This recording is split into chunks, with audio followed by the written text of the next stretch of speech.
हर हर महादेव। हर हर महादेव। दोस्तों, हमारे चैनल में आप सभी का स्वागत है। आज हम महादेव की कृपा कथा सुनेंगे। चलिए, कैसे उन्होंने एक विधवा गरीब पर अपनी कृपा बरसाई। एक गांव में पारो नामक एक गरीब विधवा रहती थी। उसका एक पुत्र था। वह इतनी गरीब थी कि घर में 4 बर्तन भी ढंग के नहीं थे। लड़का भी छोटा था। पारो ने बड़े प्यार से उसका नाम नसीब सिंह रखा था।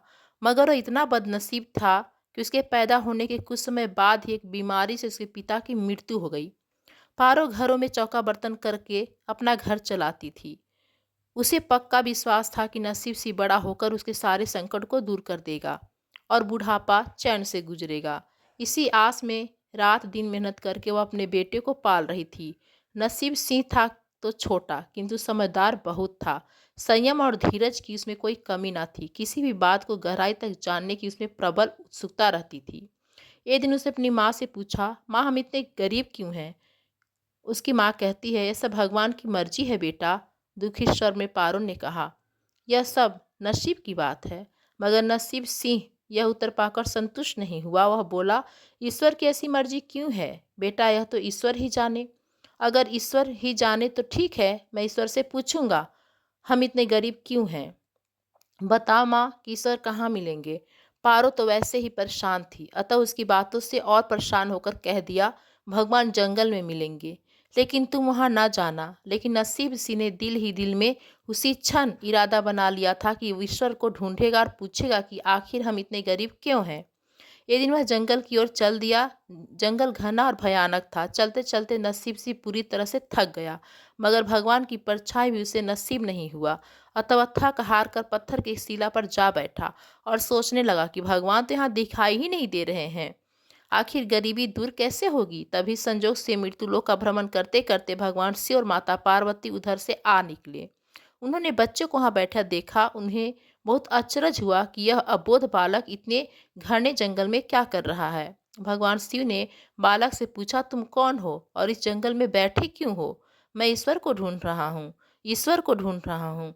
पार्वती जी चौंक कर पूछी, मगर क्यों? ईश्वर से तुम्हें क्या काम घने है? जंगल में मैं क्या उनसे कर पूछना रहा है? चाहता हूँ कि हम इतने भगवान शिव गरीब ने क्यों बालक हैं, से पूछा, तुम दूसरों की कौन तरह हो? अमीर क्यों नहीं बालक और हैं? इस जंगल में नसीब बैठे सिंह ने क्या कर रहे हो? निर्भीकता से बालक ने उत्तर दिया। कहा, मैं माँ ईश्वर को पार्वती और ढूंढ रहा भगवान शिव हूँ। उस बच्चे ईश्वर का को ढूंढ साहस रहा देखकर हूँ। बहुत प्रसन्न हुए। पार्वती जी चौंकी और माँ पूछी। पार्वती तो करुणा की सागर हैं। उन्हें उस बच्चे पर बड़ी दया आई और भगवान शिव से बोली, प्रभु इस बालक का कुछ कीजिए। भगवान शिव बोले, हम कुछ नहीं कर सकते पार्वती, क्योंकि इसके भाग्य में यही सब लिखा है। भाग्य देवता के लेख के अनुसार इसे ऐसे ही जीवन भोगना है। नहीं नहीं स्वामी, आपको कुछ करना ही होगा। माँ पार्वती हट करने लगी। जिद ना करो पार्वती, यदि हम उसे कुछ दे भी देंगे तो वह इसके पास नहीं रुकेगा। इसे वैसा ही जीवन जीने दो जैसा भाग्य में लिखा है। नहीं प्रभु, इसकी गरीबी दूर करने के लिए आपको इस पर कृपा करनी होगी। जब माँ पार्वती जिद करने लगी तो भगवान भोले शंकर ने बच्चे को एक हार दे दिया। हार पाकर बच्चा बहुत खुश हुआ और खुशी खुशी अपने घर को चल दिया। माँ पार्वती संतुष्ट थी कि उन्होंने एक अबोध बालक की मदद की और अब उसको दिन सुख से कटेगा। लेकिन त्रिलोकदर्शी जानते थे कि उसके पास यह हार नहीं टिकेगी। नसीब सी चलते चलते उसके पेट में अचानक दर्द हो गया और वह शौच के लिए इधर उधर देखने लगा। उसने भगवान शिव का दिया हुआ हार पत्थर के शिला पर रख दिया और झाड़ियों के पीछे चला गया। तभी एक चील कहीं से उड़ता हुआ आया और अपने मुंह में लेकर उड़ने लगा। अरे मेरा हार, मेरा हार, मेरा हार! इस तरह चिल्लाते हुए नसीब सिंह चील के पीछे भागा।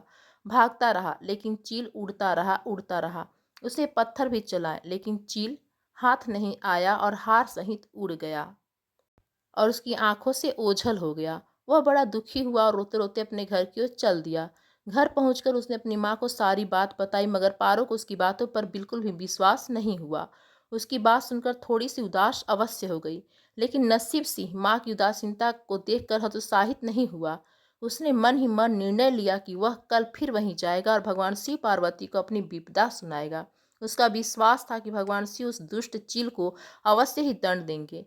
भगवान शिव ने माता पार्वती से कहा, देखो उसके पास कल वाला हार नहीं रहा, उसे एक चील ने ले उड़ा और दूसरा हार पाने वो चील को दंड दिलाने की इच्छा के लिए लड़का आ रहा है। माता पार्वती ने फिर भगवान शिव से प्रार्थना की कि आप चील को दंड दें। नहीं तो बच्चे की सहायता करें, उसकी निर्धनता दूर करें। अब वह कुछ नहीं कर सकते थे। यदि तुम जिद करती हो तो हम ब्रह्मा जी से बात करेंगे, वही इस बालक की कुछ सहायता करेंगे। इतना कहकर भगवान शिव ने ब्रह्मा जी को बुलाया और सारी बात बताकर आग्रह किया कि आप इसकी मदद करें। तब ब्रह्मा जी ने लड़के को हीरे की एक अंगूठी दे दी।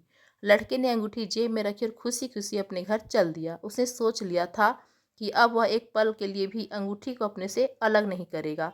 चलते चलते अचानक उसे प्यास लगी। वह सरोवर के किनारे पहुंचा और जैसे ही वह चुल्लू भर पानी पीने के लिए झुका, वैसे उसकी जेब से अंगूठी निकलकर पानी में जा गिरी और इससे पहले कि वह उठाता एक मछली उसे निगल गई। नसीब से फिर रोते रोते घर आए और माँ को सारी बात बताई। बेटा, जब तक भाग्य में नहीं है तब तक कोई भी चीज़ नहीं रुकेगी, माँ ने उसे दिलासा देते हुए कहा। जब भाग्य देवता खुश होंगे तो मिट्टी भी सोना बन जाएगी, मगर इस प्रकार किसी के देने से हमारी गरीबी दूर नहीं होगी। उसे समझाकर माँ अपने काम में लग गई, मगर नसीब सी फिर हार मानने वाला नहीं था। उसने मन ही मन सोच लिया था कि वह कल फिर जाएगा। तीसरे दिन वह फिर जा पहुंचा। शिव और पार्वती उसका यह साहस देकर बहुत खुश हुए। महादेव जी ने इस बार ब्रह्मा जी के पास जाकर बात की कि वह लड़का तो बड़ा साहसी है, इसका कुछ उद्धार किया जाना चाहिए। तब ब्रह्मा जी ने सलाह दी कि हमें विष्णु जी के पास जाना चाहिए, वही इसका कोई हल बताएंगे। तब वह भगवान विष्णु जी के पास जा पहुंचे। पूरी बात सुनकर भगवान विष्णु जी ने नसीब सिंह को कुछ हीरे दिए। हीरे पाकर वो बहुत खुश हुआ और इस बार बिना कहीं रुके उसने सीधे अपने घर जाने का निश्चय किया, क्योंकि 2 बार उसकी चीज़ें खो चुकी थी। जब वह घर पहुंचा, माँ घर पर नहीं थी। अतः नसीब सिंह ने हीरे को एक लोटे में रखकर कोने में छिपा दिया और माँ को ढूंढने निकल पड़ा। वह मन ही मन सोचने लगा कि अब माँ को किसी के घर में काम करने की क्या आवश्यकता है, अब तो वह भी अमीर बन गई है। उधर पीछे से चोर उसके घर में घुसे और जो भी हाथ लगा लेकर भाग गए। साथ में वो सामान में लोटा रखा हुआ था, वो भी लेकर भाग गए। जब वह माँ के साथ वापस आया तो देखा कि हीरे गायब थे।